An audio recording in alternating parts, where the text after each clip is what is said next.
Lara Brown is political scientist and the author of Amateur Hour, Presidential Character, and the Question of Leadership. Thank you for speaking with us here on France 24. Thank you so much for having me with you today. What was your reaction when this verdict came in? Is this a seminal moment, just part of a steady drip, or it won't matter? Well, it was, I think, remarkable in the sense that it is rare that we see sort of such a clear case and also such a speedy deliberation.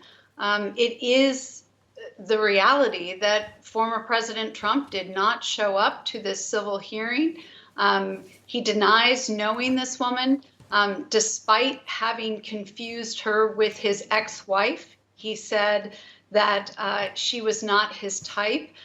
He's made all sorts of really what a jury has held now to be false statements, and that he committed sexual assault in the 1990s and defamed the woman who told the truth. So this is in many ways a victory for women, as E. Jean Carroll said, that they would be believed in circumstances like this. For the former president, it is one but of many legal battles that he is facing this year as he seeks the presidency. He made those hot mic remarks when he ran for president in 2020 about being able to have his way with women, and yet he still got a lot of women to vote for him. Will this matter in the eyes of female voters who voted for Donald Trump last time around? Well, certainly I can tell you, having written my doctoral dissertation on congressional scandals, one of the things that is true in the United States is that partisans back their party nominees, irrespective of whatever sort of scandals or other charges by the opposition party arise.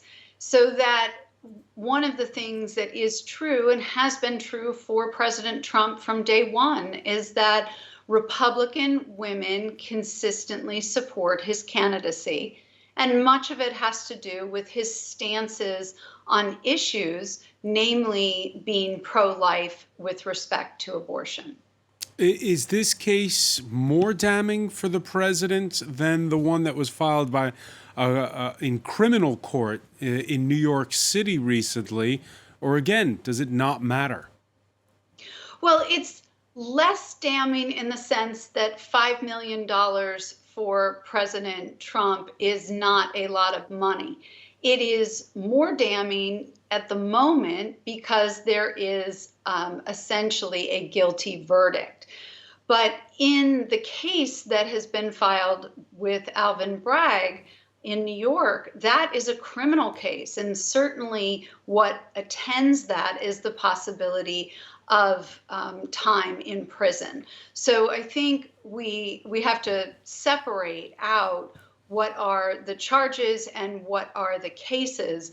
But there is no doubt Trump is in legal peril at every turn.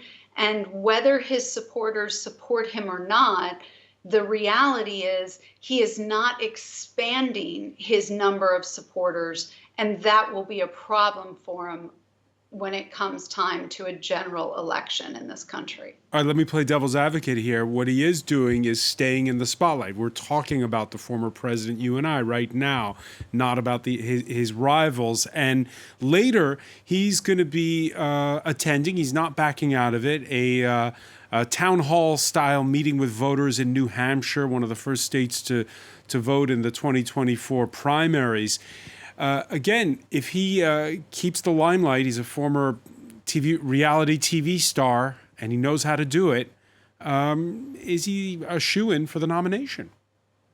Well, I think whether or not he's a shoo-in for the nomination has to do with how much other Republicans decide that he is a surefire loser in the presidential race in November of 2024. In other words, there are Republicans who question his electability, and rightly so. but he is popular among Republican voters, and no other Republican candidate thus far has been able to break in. So it is true that he is staying in the limelight, but I would assert that there will be a cumulative weight and damage that will make him really a quite impaired general election candidate. What was your reaction when you saw that poll last week that said that by ABC News that he would that he would rather beat Joe Biden? Well, I will tell you that I didn't quite agree with it for a couple of reasons. The most important one as a political scientist is that when you look at President Biden's support, his support is fractured.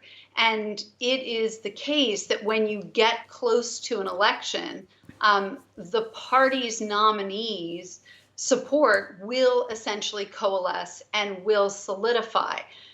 Former President Trump has a base that runs in lockstep. In other words, his support never really fractures. So you were comparing two candidates who really couldn't be compared right now. And it's just a false kind of reading to say, well, if the election were held today, who would win? When the election is not held today. And in fact, many Democrats are not even really paying attention to the presidential race yet because President Biden has no nomination challenge, and he has just recently announced his own candidacy.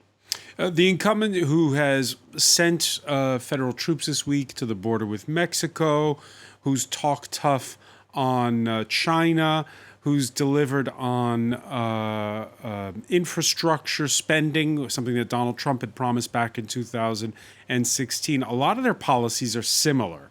What is different is these culture issues, how you act with women, most notably in this case with this civil suit. Is that going to be the deciding factor, just as the abortion question was the deciding factor in those midterm elections for many pollsters? Well, look, it really, again, depends on who you're talking about, what constituency you're looking at. If you're looking at Democrats find former President Trump repugnant and will do whatever it takes to get to the polls to vote against him. Republicans, on the other hand, feel that he is a fighter and he fights for them, and they are willing to support him based upon his past performance and their expectation that he would continue to fight on their behalf going forward. But independents are really the ones who make up the margins in our elections, and independents have largely not yet decided where they're going to come out. That said, most polls show independents find President Trump also to be unfit for the presidency, which is why they have sided with Democrats in the last few elections. The abortion issue will matter. It certainly has mattered in some very conservative states lately, with some referenda there. So I imagine that we are headed for what will be a contested presidential election, because they are never not. But I think we are looking at two very flawed candidates, and the country will have to decide which candidate is sort of the worst. All right. We'll be looking, I hope, very soon again with you, Lara Brown, at what those independents do in the end. Thank you for joining us from Washington. Thank you.